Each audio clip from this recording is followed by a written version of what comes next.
Welcome everyone to this episode of Beyond the Crucible. I'm Gary Schneeberger, the co-host of the show, and you have clicked play on, we hope you have clicked subscribe to, a podcast that talks about, deals with, traffics in what we call crucible experiences.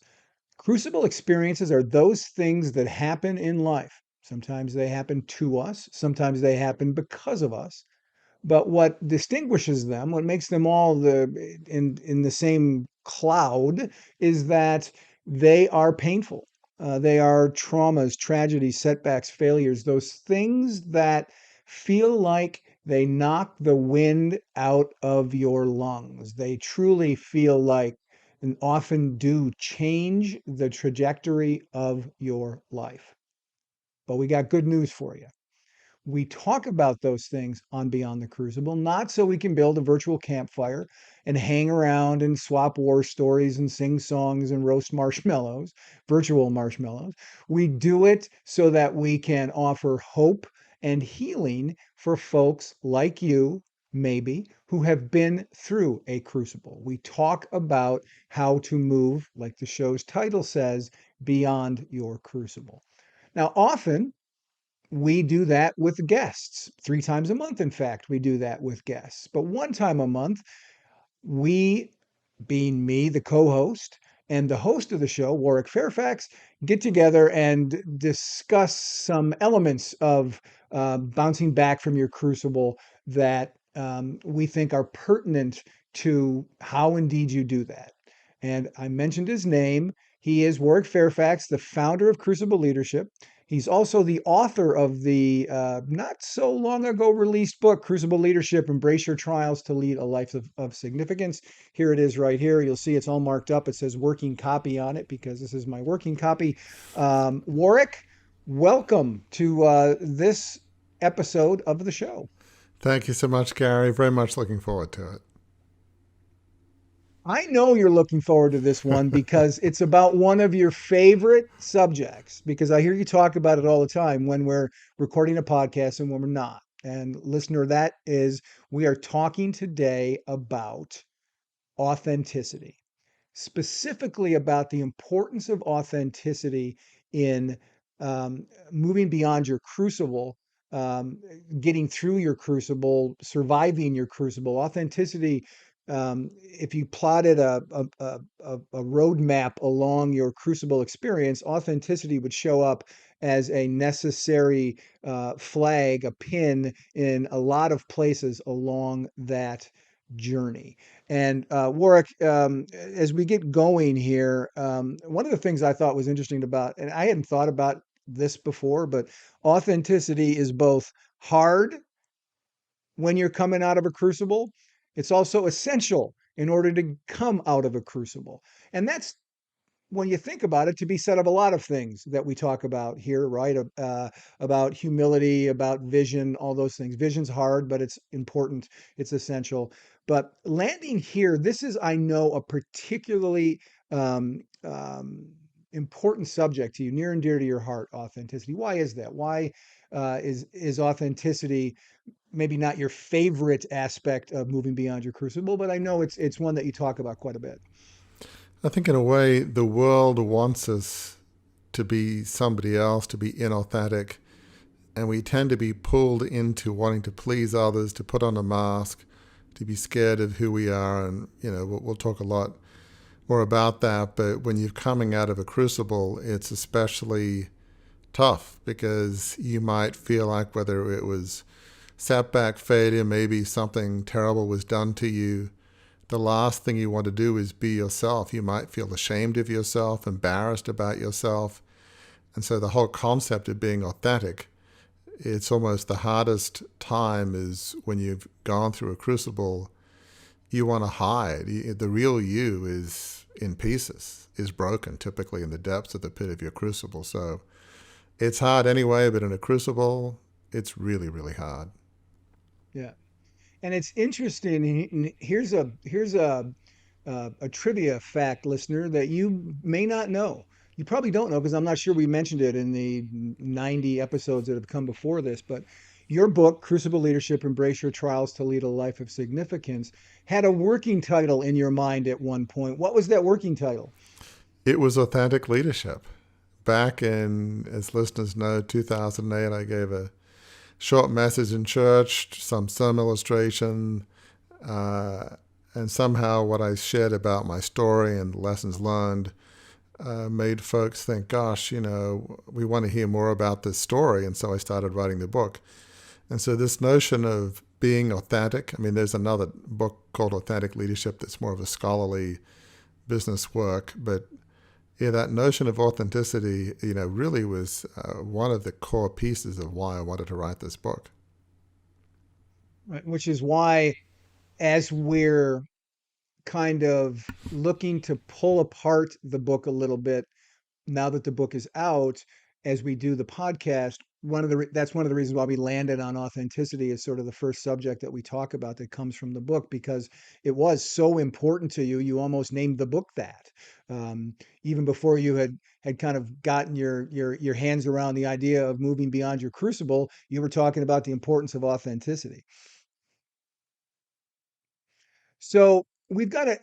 Here's the great thing about the ever expanding roster of Crucible Leadership assets, and that is, rather than just listening, especially listening to me as the co-host blather on, listener, you get the opportunity to listen to Warwick read from his audiobook. We're going to play a section from the audiobook rather than Warwick and I spending a lot of time unpacking why authenticity is so hard. Remember, I started the conversation here by saying authenticity is both hard and essential to moving beyond your crucible.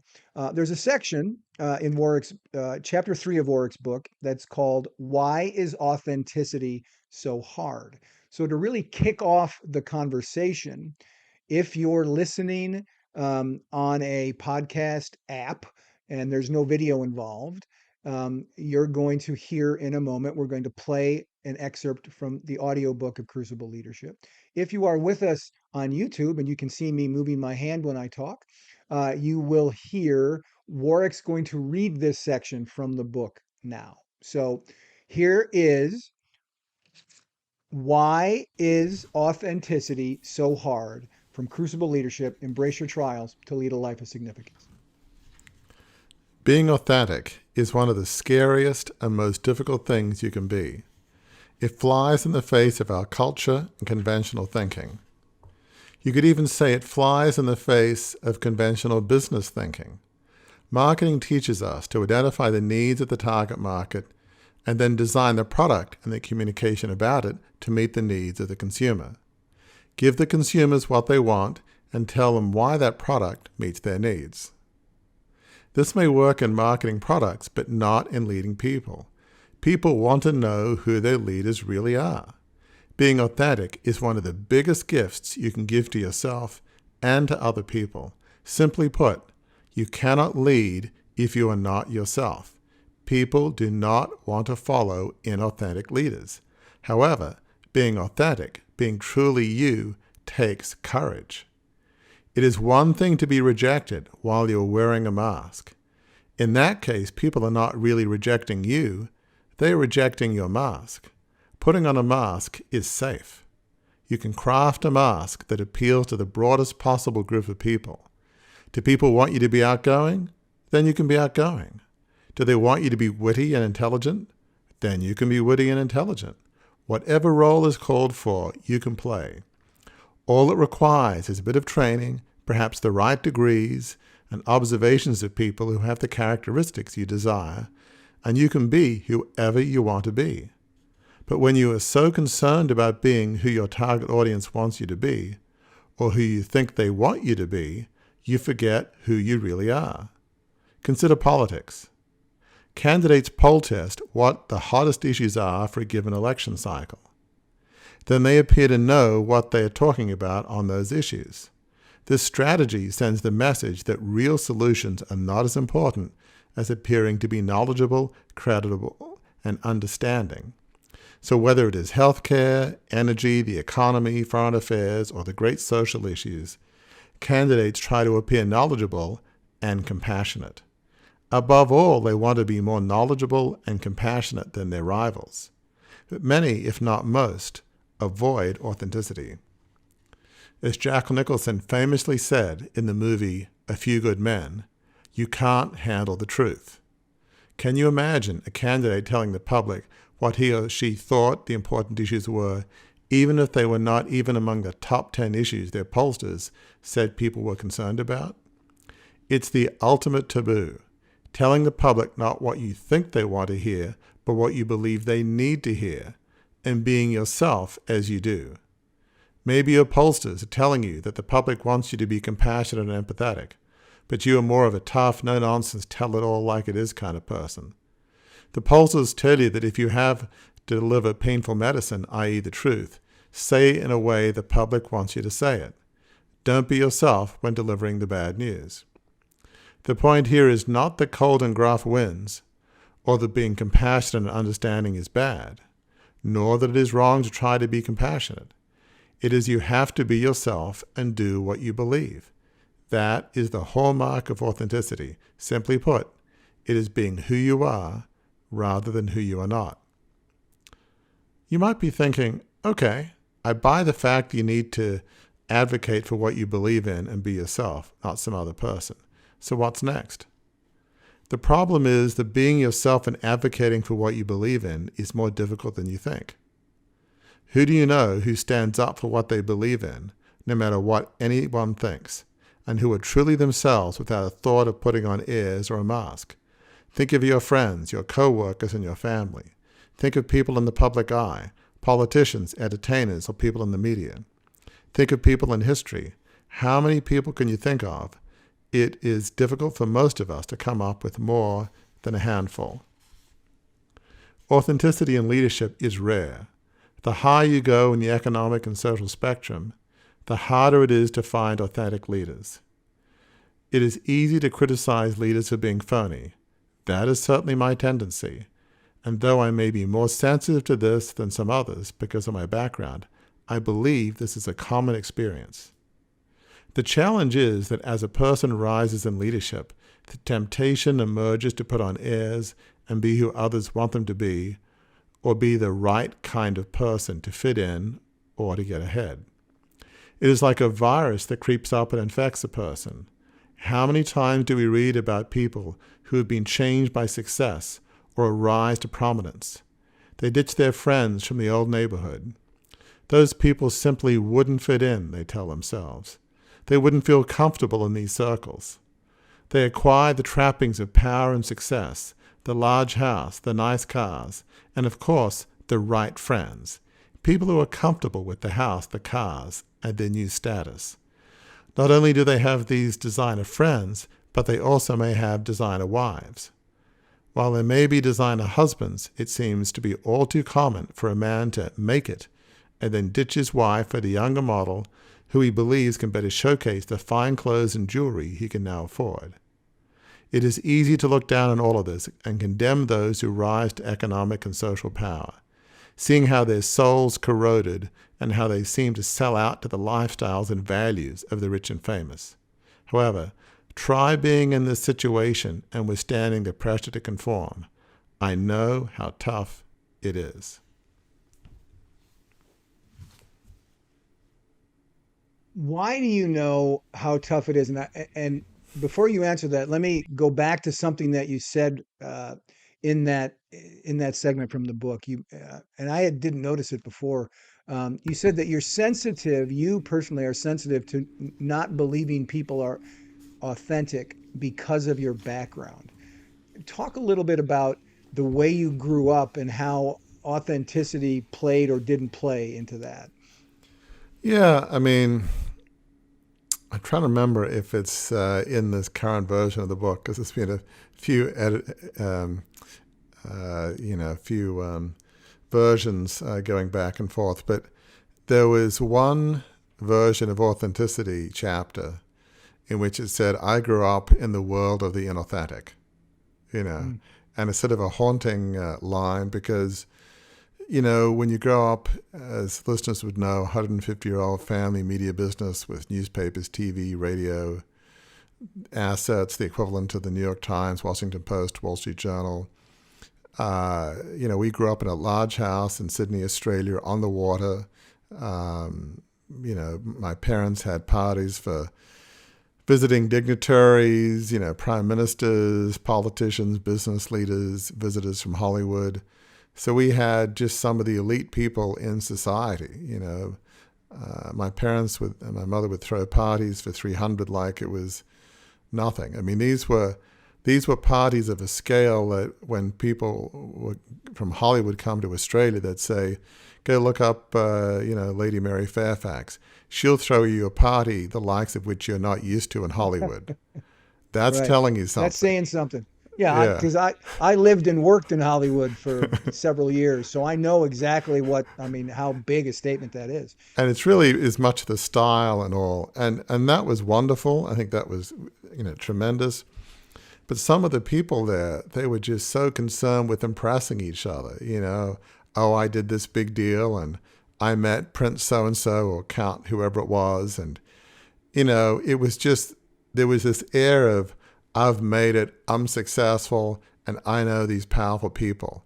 And, I was sort of invited to those parties and as a teenager, and as my parents, for the future of the newspaper business, wanted me to be at those functions.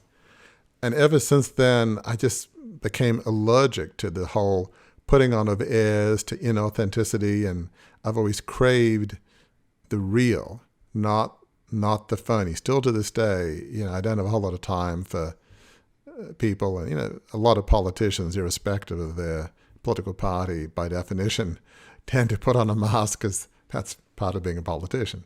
So I've ever since growing up in that environment, I've always been pretty allergic to lack of authenticity. And so the book's called Crucible Leadership. Your consultancy is called Crucible Leadership.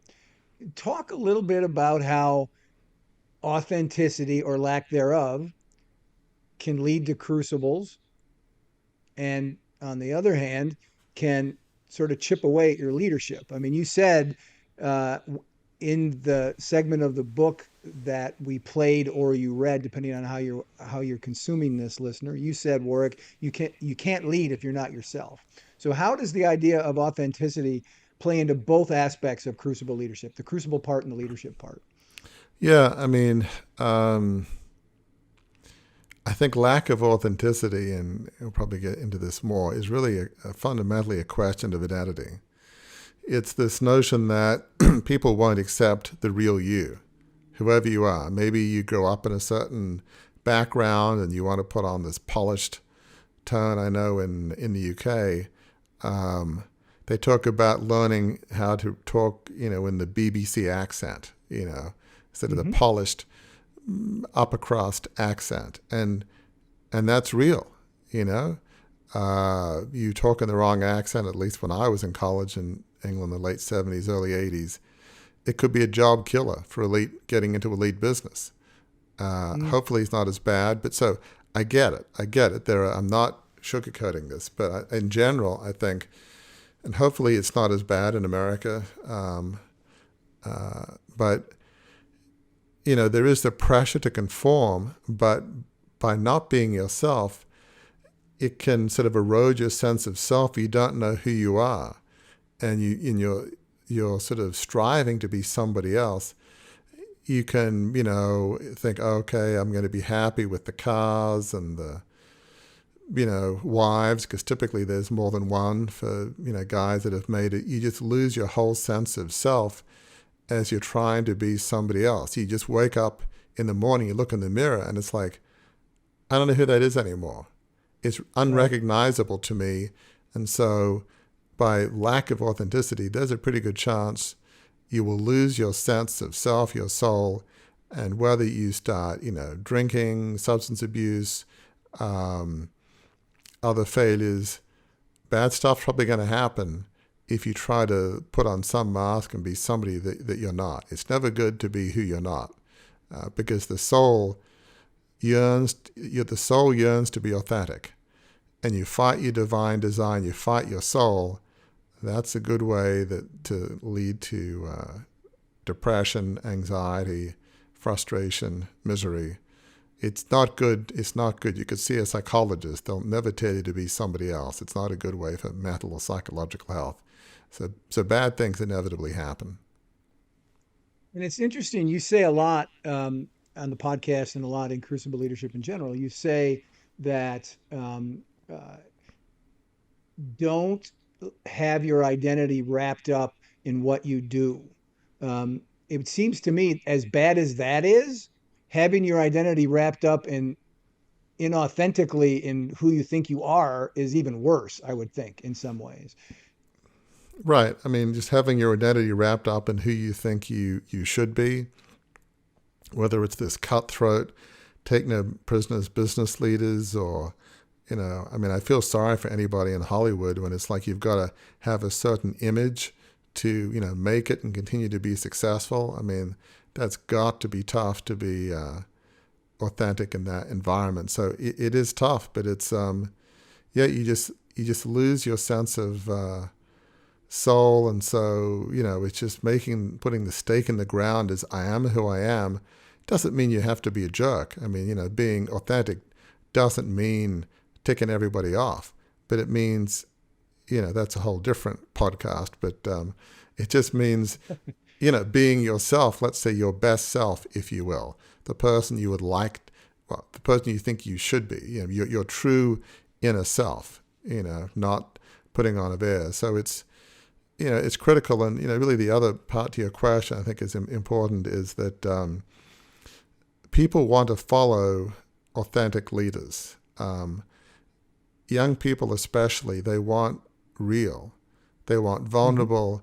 They don't want some, cartoon character with a mask. And when you say that you care, they want to know you really care, not because you went to a seminar or read it in a book and you ask a few questions, but it's clear that you could care less about the answers. You're just asking, so how's the family? How's the this? And, and it's obvious you don't care. So if you want people to follow you, especially in times of crisis, you want to be real, you want to be authentic, you want to be vulnerable. So it's critical to both, your sense of wholeness, your sense of, being happy, fulfilled, being authentic. And it's critical in leadership. If you're not authentic, nobody's going to want to follow you, especially, in this day and age when there's so much inauthenticity in some ways. People crave the authentic as much now as any time in history. So it's just so critical for yourself and your own sense of well-being, as well as to lead anybody in anything. As you talk about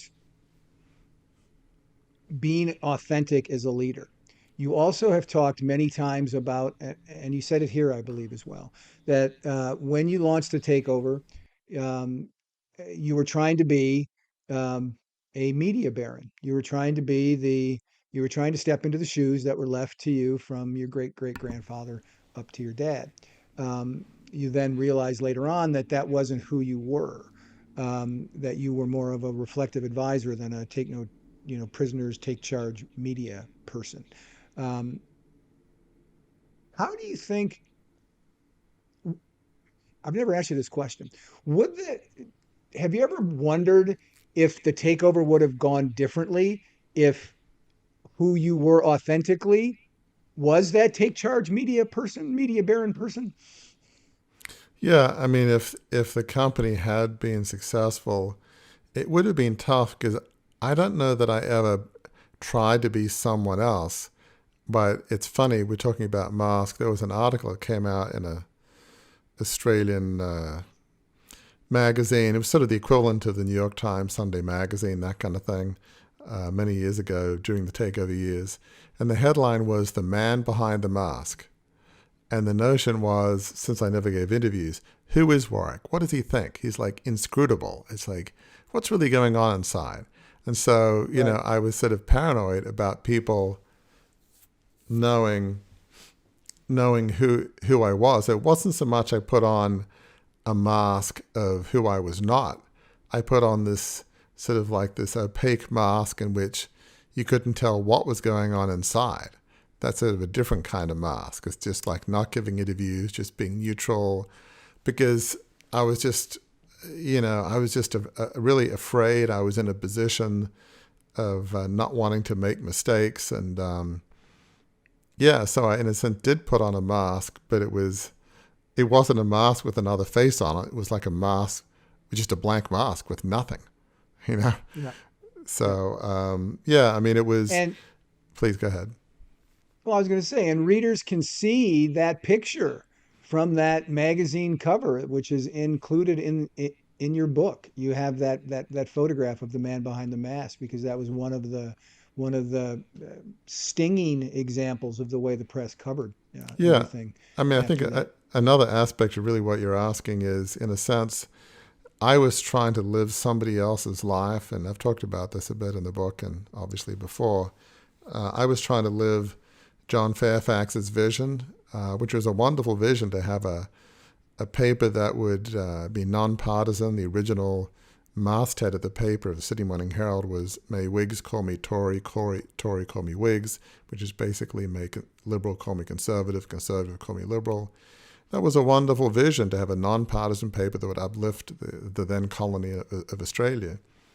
But that really wasn't even my dad's vision. He inherited that. So I was living somebody else's vision, which is hard to live an authentic life when you're living somebody else's life. So, yeah, I did the whole Oxford, Wall Street, Harvard Business School, as listeners would know, but I wasn't living my authentic life. I was living somebody else's life, somebody else's vision. And that caused angst, frustration, and I didn't do it well, because when you live somebody else's life, you won't do it well. By definition, you will feel frustrated and out of place. And I felt frustrated, out of place, and every day was like a deer in the headlights. Going to work, and again, we've talked about this in the opening line of the speech that I give. I talk about walking in December '87 when the takeover had finally completed. And I walk into the building, walk into the elevator for the first time as proprietor. Everybody knows who I am. My face was on newspapers, magazines, TV. And I'm in that elevator with journalists and other staff of John Fairfax Limited. And I'm saying nothing. I'm so uncomfortable. I just wanted to get out of that elevator. It was emblematic of that whole experience of just, I wasn't living my authentic life. And, it was very painful when the takeover failed, ultimately in December 1990, but in other ways it was a relief, because I didn't have to live a lie, as people say, Right. to try and be a person I fundamentally was not. So, I can testify how living a life of inauthenticity, in the sense that I wasn't putting on somebody else's mask, I was putting on this faceless, opaque mask that really covered up who I was and what I was feeling, and it was miserable. That is a good time to, and I hate to say it, after you say that, I was miserable. That's a good time to kind of turn a little bit and Yeah, explore, listeners, as you're hearing Warwick talk about these things, um, and you're thinking in the back of your head, am I living authentically? What are my strengths, and what are my values, and what are my things? There are, in the book you talk about this, and we can do it in kind of two stages. There's a first stage of sort of assessing where you're at. Are you living authentically? Are there ways, what are the ways, Warwick, that listeners can start today? You talk about one small step a lot. What's one small step they can take today to sort of assess whether they're living authentically? And then we'll move on after that, after we sort of assess, here's your baseline, here's where you're at. Then how can you go and actually move toward living more authentically? But what's the first step to kind of, it's sort of an audit of where you're at, right? yeah, absolutely, Gary. So one step is there's a number of assessments that can give you a handle on your strengths and weaknesses that form a pattern. Some are called motivated abilities. It's not the totality of who you are, but it's no assessment will capture everything. But you've got obviously well-known ones like Myers-Briggs and DISC, 360s, which are very popular in the corporate world, which assess what are people above you, beside you, and below you in the organization shot think of you. So one I like is the Leadership Practices 360. There's the Enneagram, which is another assessment that is a good way of capturing who you are. So all of those provide a good snapshot. I think it's also helpful to ask friends, family, even coworkers who you know well about strengths and weaknesses. And it's probably a weird question to ask them, but it's so who do you think I am? If they say, honestly, I have no clue. I don't know who you are. Right. Or that would not be a good answer. Or No. I used to know who you were. Now I don't know. I talk a lot Right. about successful people. I mean, I grew up in a very wealthy background, so it's a little abnormal. But for those people that have quote unquote made it, they typically grow up with one group of friends, they make it, and they move on to another group of friends. That's the typical journey. So maybe go Right. back to ask the folks you knew in middle school or high school or friends and say, so who do you think I am? And you may like what you hear, or you really may not like what you hear. So that's almost more of a character audit in terms of, am I being real? So you ask the right questions, and as we often say, careful what you ask for. Because if you Right. ask those questions, there are people who may be dying to tell you. And, if one person says, you're just so fake. I mean, I don't know who you are, that's fine. But if all of your family and all of your friends from when you grew up say, yep, you're just a fake, I don't know who you are anymore, they're probably not all wrong. That's Right. one of the things about a 360. Why 360 is powerful, which is slightly different, but it's all related, is if everybody around you, your boss, your peers, and those under you say, you know what, Warwick, Gary, you are terrible at listening to people. Could they all be wrong? Maybe. But if everybody that works with you says something, that my assumption is they're probably right. Innocent until proven guilty. If everybody says, or, you're a micromanager or whatever it is. So, all of those things can be very helpful. So use those assessments both formally as well as informal conversations with family and friends. They can give you a lot of data that is helpful and maybe painful too. And the thing that you're looking for there, I think, when you do that, um, on the plus side and the negative side, is those aha moments. We've all taken those assessments that you're talking about, the Enneagram or the DISC test, and it says, I'll just say for me, Gary is outgoing and persuasive. And I'm like, oh, yeah, that sounds like me, right? I mean, you'll have reactions when you hear that sounds like me, will be your aha reaction, or what? That doesn't sound like me. And to your point, if the same four things show up in four different assessments that you say that doesn't sound like me, or when you ask four different people you say that doesn't sound like me. To your point, as my mom, I mean, it's funny to hear you say that, Warwick, because my mom's best advice to me ever was, if one person says you're a bad word, it's a difference of opinion. If three or four people say you're that word, chances are you may be that word. So that becomes the that aha moment as you get that feedback, either through an assessment or through conversations with friends and family. Look for the aha moments. Are you agreeing with that? Those are things that are authentically you. If you're not agreeing with that, those are probably also things, if they show up a lot of times, that are authentically you. So look for those authentically you things that are both quote unquote positive and negative, and that will help you as you move forward. Um, Another part of this, Warwick, is after you sort of do a baseline assessment, there are some things you write about in the book that folks can do to dig into, understand more about, build more authenticity. One of the things you mention, and this is in chapter 4 in the book, one of the first things you mention is to have an anchor in their lives. And, as you talk about that, talk about it from the third person perspective. You're giving wisdom to Mm-hmm. people. And then if there's anything from your own story, bring that in as well. Yeah, it's a good question. I think really we talk in Crucible Leadership a lot about choice. So when you've had a crucible, you have a choice. Hide under the covers for the next 30, 40, 50 years until it all melts away. or, hey, this was awful, it was unfair, I'm going to choose to find my way back to a life of significance, a life on purpose dedicated to serving others. The same is true of authenticity. It's a choice. Am I going to choose to be who I am? Now, if you've gone through a period of self-loathing, it could be because terrible things were done to you or you have a low self-image. I think you need to do some soul work. But I think you need to come to the point where I believe God made us all who we are.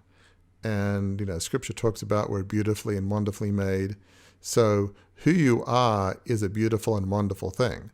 So it starts with part of having an anchor for your soul, whether it's a major religion, like for me, it's my faith in Christ. It could be another religion, Hinduism, Buddhism, Islam. It could be another philosophy, set of values.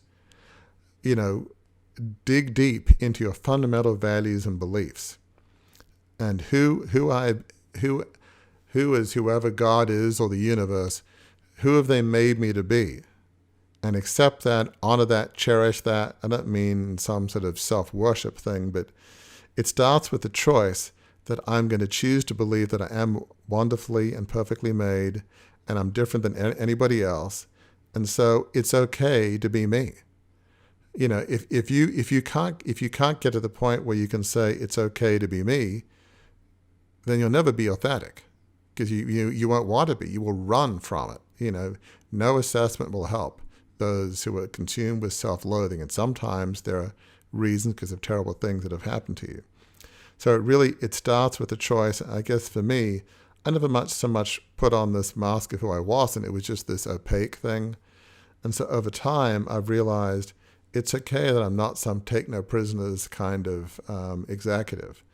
I'm a thoughtful advisor. I do make decisions quicker than I used to, really. I'm probably more decisive than I actually give myself credit for. But, I think I'm thoughtful, I'm reflective. I'm not overly competitive per se. I try hard, but I'm unlike a lot of guys that want to pulverize the next guy in a golf game or tennis game. I'm not. So there was a period of my life in my 30s, for instance, where I'd be like, oh, how come I'm not like the next guy that likes to play golf and, bet $1 a hole or something? That's not wrong. That is the last thing I'd want to do. I just feel so uncomfortable. So or I'm not that good at building decks or whatever. Well, so what?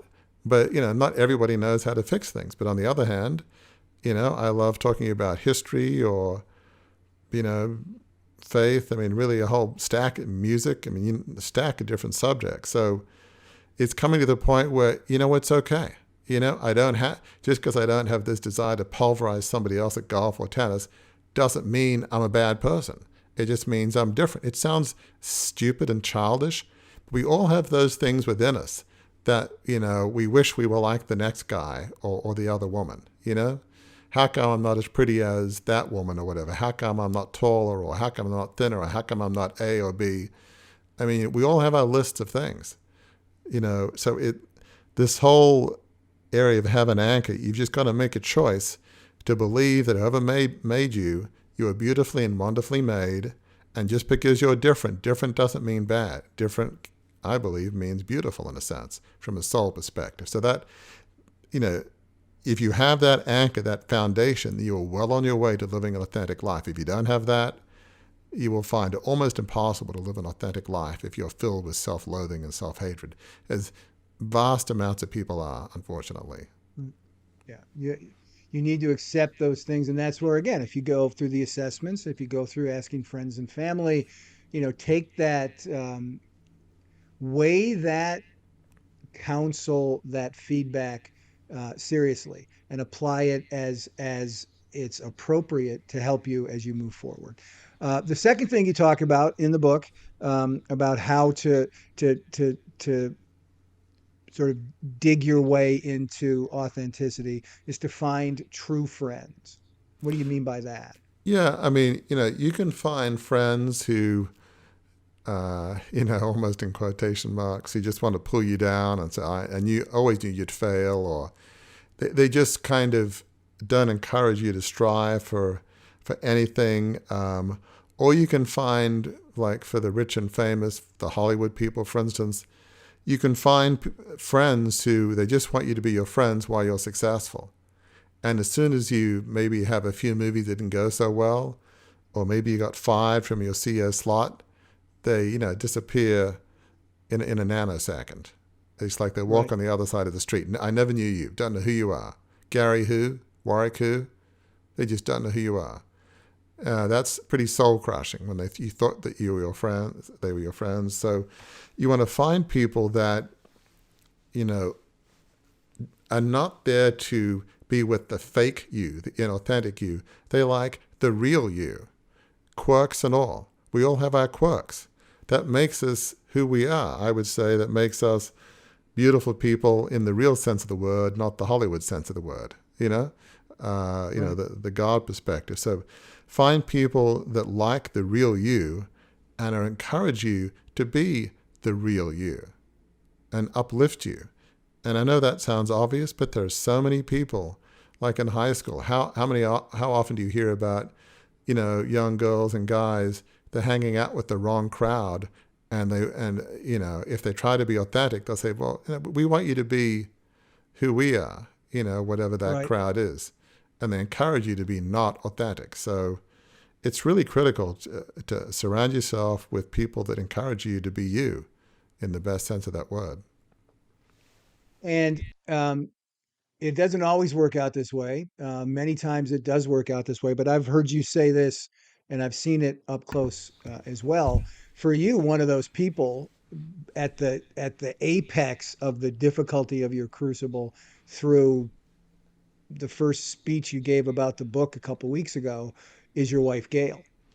You have said many times that Gail um, uh, never once judged you for the failure of the takeover. Never once, said a thing that made it seem like, oh, we don't have billions. Oh no, right? I mean, she was a true friend. E- Even as your wife, she was also a true friend in that sense, right? Yes. I mean, I think Gail really is, and we've been married like, I guess it's 32 years. I mean, she's encouraged me to be me. She grew up so differently than I did. I mean, early on when we were dating, she said, look, if you want somebody like your mother, I'm not the girl. I mean, Right. she grew up in a small town in Northeast Ohio. Everybody knows everybody. Um, wonderful family. Dad was an oral surgeon. Mom was a homemaker. I mean, just grew up in an environment that a lot of folks in America have grown up in. But she's, real. She's hospitable. Um, but, she doesn't put on airs or anything. I mean, I've often said, if you don't like Gail, you have a problem. She's a very, Yeah, very nice, down to for earth sure. person who, has her own sense of style. Her background is in interior design, so we have a beautiful home, not in an overstated way, but just in a comfortable, comfortable way. And so, and that was a total God thing, which would be a whole nother podcast. But, she helps me be me because she likes, and I guess the word would be loves, the real me. So Right. she is the perfect example of a true friend that loves me for who I am. Not, she didn't want to marry some corporate deal maker, some head of some big company. She wanted the real me. That's the person that she fell in love with, so to speak. So yeah, that's a perfect example of somebody that, you know, if you marry somebody or have a partner who loves the real you, it helps to reinforce the real you. Right. It helps encourage you to be authentic. Gosh, if she loves me for who I am, and that's at least one person, that's a Right. start, right? And it's a big start. Yeah. So, yeah, marry somebody that loves you for who you are, not for some image. That's Right. critical. Right. And I know Gail well enough through reputation and having met her a few times that she authentically is not going to be thrilled about the fact that we've just spent the last 5 minutes talking about her. True. Sorry, Gail. But that's her. She'll be Sure. very kind about it, but she'll be Sure. like, "Oh, well, you talk about," which is funny. The third point that you make about how you can dig into, discover some, reset your authenticity is to find the right environment. What do you mean by that? Yeah, I mean, really, it can be as simple as, if you're somebody that kind of likes the country, rural areas or the mountains, if you need to be in nature for your soul to sing, don't be holed up in some apartment or some cubicle in, a skyscraper in Los Angeles or New York. It's not wrong, but it may not fit with who you are as a person. If you're somebody that more likes the buzz and the activity of a big city, then don't be in the middle of nowhere. It's not right or wrong. And similarly with the companies that you work with and organizations, if you're somebody that likes a slower pace of life, and you want to, have time to smell the roses and chat to people, don't work in some New York investment banking firm when you got to work till 10 a.m. 10 p.m. every night and most weekends. I mean, it's not right or wrong. I mean, although I think for family reasons, working 24 hours a day is probably not a good way to have a happy family and happy spouse, but that's a whole nother conversation. But you want the environment you're in to support who you are. And from a values perspective, if your values, I don't know, honesty, integrity, kindness, and you're working in some, corporate deal-making environment, that's not going to be a good fit. And let's forget value judgments for a moment. You want to have an environment that supports the real you, the real authentic you, because environments tend to want to mold you into being who they want you to be. Again, I come back to Hollywood, such a classic example. It tends to want to mold you into who they think that you should be. So, it's not wrong to want to do that, not at all, in any way, shape, or form. But find an environment, both physically, location, and in terms of culture, that supports the real you. Don't try to be a kind of fish out of water, and you love the ocean, and somehow you'll strand on a beach somewhere. You know what'll happen to a fish? It dies if it doesn't have water. So, Right. your soul will die if you're in an environment that is toxic to what you treasure and who you are, who the real you is. Right. A while back, you described an elevator ride you had when the takeover of the family media dynasty was successful. On paper, it was successful. You were in charge. You were proprietor. But you described that elevator ride as being up there. You're in charge. You're surrounded by your employees, and you are uncomfortable. Safe to say, that was not the right environment, being the proprietor of John Fairfax Limited. It certainly wasn't. I mean, at heart, I'm a reflective advisor. I don't yearn to be in charge. I would rather listen and learn. I love learning about things that I don't know anything about, which is one of the things I love about this podcast we have, Beyond the Crucible. Right. When we interview guests, I'm continually learning about people's stories that for the most part I didn't know anything about. So I love that. So yeah, I'm a reflective advisor. Being on a board is not a bad fit. Writing a book, talking on podcasts and other things we do about, how your worst day doesn't have to define your life and how you bounce back to live a life of significance from your crucible. That's all a good fit. But being in charge of some massive media company, it wasn't my vision, and it so wasn't, who I was. I don't yearn to be in charge of some big company making 100 decisions a minute. That's just not who I am. I Right. think and consider too much, So no, that was just an incredibly bad fit for who I was, and certainly wasn't the person I felt needed to be in that slot. Wasn't me. Certainly wasn't the authentic me. And that, if more than anything else we've talked about, I think is a spotlight, is a floodlight on how important authenticity is to your sense of fulfillment, your life of significance that we talk about a lot on the show. because what you just said was being in charge of a multi-billion-dollar corporation, right? We tend to think money's going to make us all very happy. Power's going to make us all very happy. The key to joy is to have things and to have influence and to have, and that's the other part of the family media company is he had a lot of influence in Australia. You were that company was an opinion shaper. Um, all of those things weren't as important to you, weren't as fulfilling to you as being who you are authentically. That is a powerful endorsement of just how critical authenticity is, right? Yeah, I mean, for me, and frankly, it gets another subject. I don't think power and money make too many people happy, but there is a certain personality maybe that could have been happy in that, but yeah, I mean, it was miserable, and so when I moved to the U.S. in the '90s, when my kids were small, just being with my young family and throwing a ball or going to ballet recitals or whatever it was, that would fill me with, I would enjoy that. Being an executive coach, helping people accomplish their dreams, writing. These are all things that I enjoy. And over time, and this wasn't a one and done thing, it took years not just to come back from my crucible, but to accept that I am who I am and it's okay to be me. It was not an easy journey. Just we talk about the way back from the crucible, the way back to, it's okay to be me. Like I'm at the point where I don't worry about, golf games and competitions, and I tend not to sign up for those things that don't enjoy it. It stresses me out. And so I'm okay with that.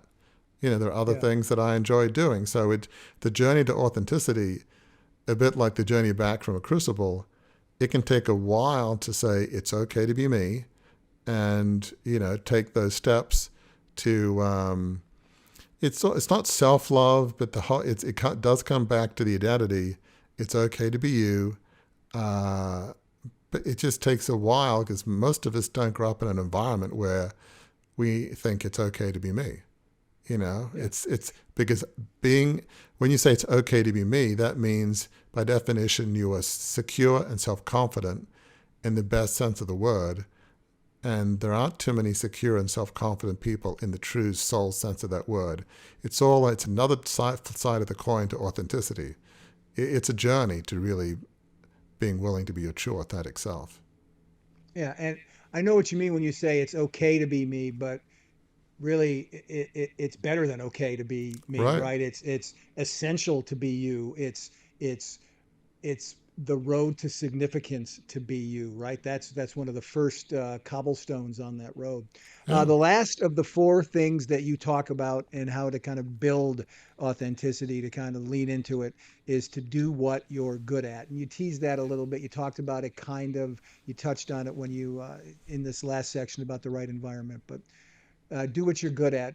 Unpack that a little bit for listeners. This is phrase, and I think it was the former chaplain of the U.S. Senate, Dick Halverson, at least that's what I was told. And the phrase is something like this: don't do what you're merely good at, do what you're great at. And that sounds a bit arrogant, but I believe, frankly, from a divine perspective, we're all made by God a certain way. And so when you fully live in line of how you were made, your true authentic self, I believe that we're all great at some things. And for me, I feel like I'm, a good writer. I think I'm, pretty good at asking questions. I reflect, maybe some degree of wisdom in certain areas. I'm good on boards because I listen, I reflect, and, ask probing questions. So there are things I'd like to feel like, in some sense, that I'm good, if not great at. It's hard to say that about yourself, but I think that's true. So, don't just do things that you're good at. Do what you're great at. Like I have training because I worked on Wall Street in financial analysis. So if I wanted to, in the two nonprofit boards I've been on, I could have been on the finance committee. Well, I avoid those like the plague because I'm not interested in finance. Right. Well, but just because I have knowledge doesn't mean that's truly who I am. And just because I'm good at it technically, I don't enjoy it. And so I'd rather have people that actually enjoy, numbers and finance. And look, when it comes to the full board, I'm happy to ask questions because it's like I do understand this stuff, but I just want to Right. be. I don't want to be wallow in it, if you will, for hours and days. So I feel like we're all great at something. We all have certain gifts and abilities. I believe God doesn't make mistakes. So if He's given you certain gifts, abilities, and passions, those are God-given, and the more you lead in light of that and be that person, that true authentic self with your passions and your God-given abilities, especially, and this is the other key in Crucible Leadership, when you use the gifts and abilities and passions in service of others for a higher purpose, what we call a life of significance, that is the path to joy and fulfillment. If you try to be who you are not, the inauthentic self, the mask, and that is a way to misery. So you want to be filled with joy and be fulfilled. Be your true authentic self with your gifts and abilities and your God-given passions in a way that serves others. I mean, it's really that simple. If you need a motivational talk for why be authentic, don't you want to be the real you? You do. You want to be you. Wouldn't it be nice if your friend said, you know what, Gary Warwick, I like you just because you are, quirks and all. Isn't that a wonderful thing? But they like the real me? Like, really? And you're somehow using the real you in service of others? That's the way to joy and fulfillment. And who doesn't want joy and fulfillment?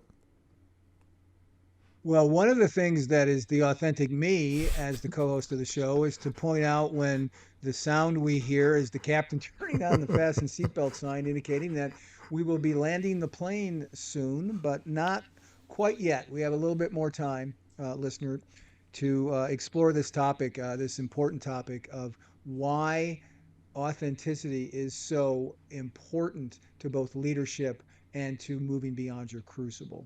And one of the examples you give in the book, Warwick, in the chapter on authenticity, is, and we've talked about him before on the podcast for different reasons, but he's one of the leaders that you really um,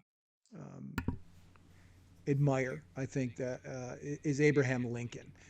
And so, how did Abraham Lincoln manifest authenticity, and what did that allow him to do as a leader?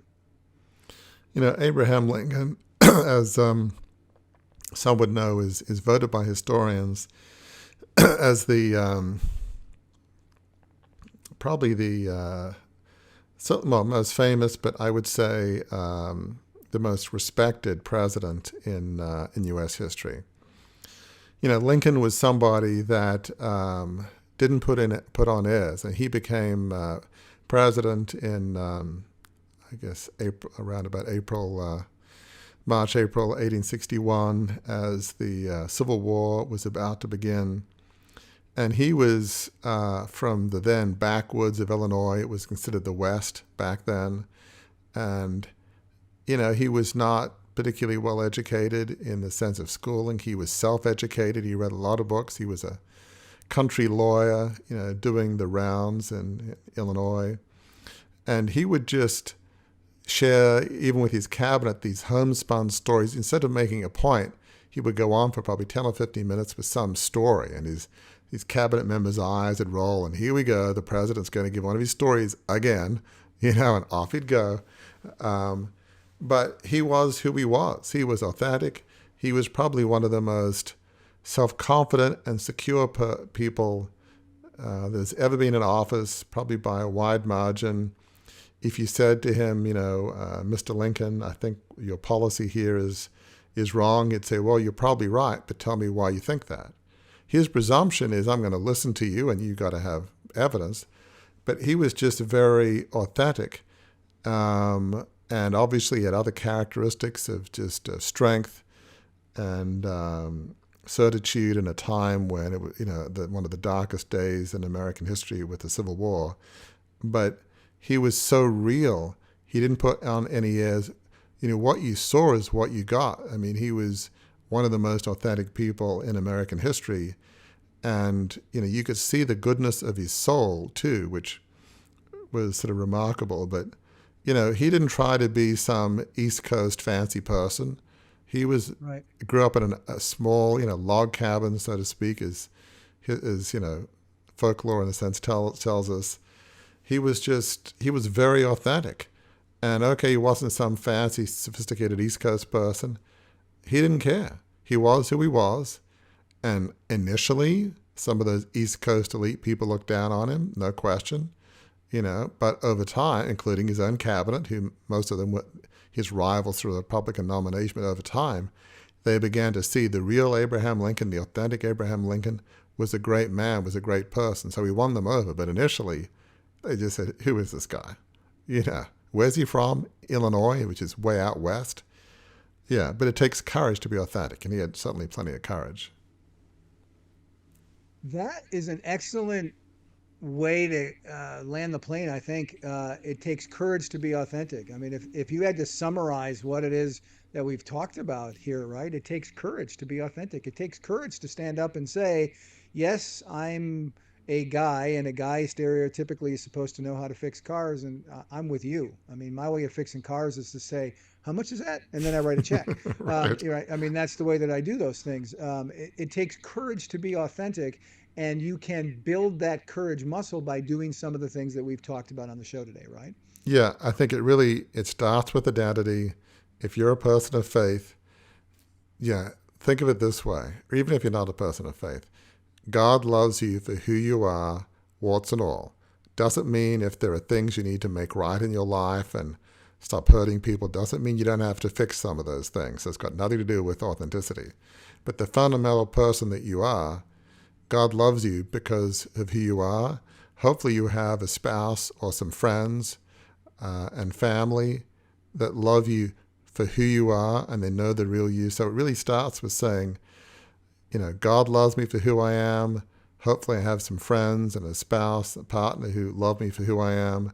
That is then a foundation to say, I'm going to make a decision that it's okay to be me, and I'm going to be the real me, and I'm not going to put on a mask. And if some people don't like it, well, they can move on. Move on. I don't need people who don't like the real me. I'm not talking about the stuff that hurts people. I'm not talking about that. But I mean the true you, not some of those other things. But the real you, you don't need those friends that don't like that. Surround yourself with the people that do like who you are, and find a way to use who you are in service of others in a passion that you feel like will make the world a better place. That will support your authenticity. So it really, as we often say in Crucible Leadership, it begins with a choice. Choose to be the authentic, true you. Choose to be the authentic, true you today. It starts with a choice. Planes on the ground. Way to land the plane, Warwick. That's an excellent exhortation for listeners to it's okay to be you. Remember that. This is it. I've never done this before. This is the second week in a row in which I'm going to end the show not with takeaways, but I'm going to give homework to you, listener. Sorry, I'd hate to be. I'm sort of authentically the like your high school English teacher, but because in each chapter of his book, Crucible Leadership, Embrace Your Trials to Lead a Life of Significance, Warwick has reflection questions. And there are three reflection questions at the end of chapter 4, which I think are good for you to kind of lean into as you reflect on what we've just talked about on this episode of the show. Question 1 is, what are your strengths, weaknesses, and personal values? So dig into that. As we talked about here, ask some other people about that. Take some assessments, some things that help you get to the bottom of that question. Second question: in what situations or scenarios might you be putting on a mask rather than being your authentic self? And then this is critical. Why do you think you do that? All right. Identify the situations where you may be masking up, and then ask yourself, why do you think you're doing that? That requires, to use one of Warwick's favorite words on the show, some real soul work to honestly answer that question, to authentically answer that question. Why do you think it's more comfortable for you to wear a mask in those situations? And then the third question: how can your authentic self inspire and help others? And that really is the focus of why we do Beyond the Crucible. It's to help you find that way to inspire and help others, to lead what Warwick calls a life of significance, a life on purpose and service to others. So, listener, until we meet again next time, do remember this. We understand, we know, hopefully it's come through in our conversation today, that your crucibles are difficult. Those experiences can be very traumatic.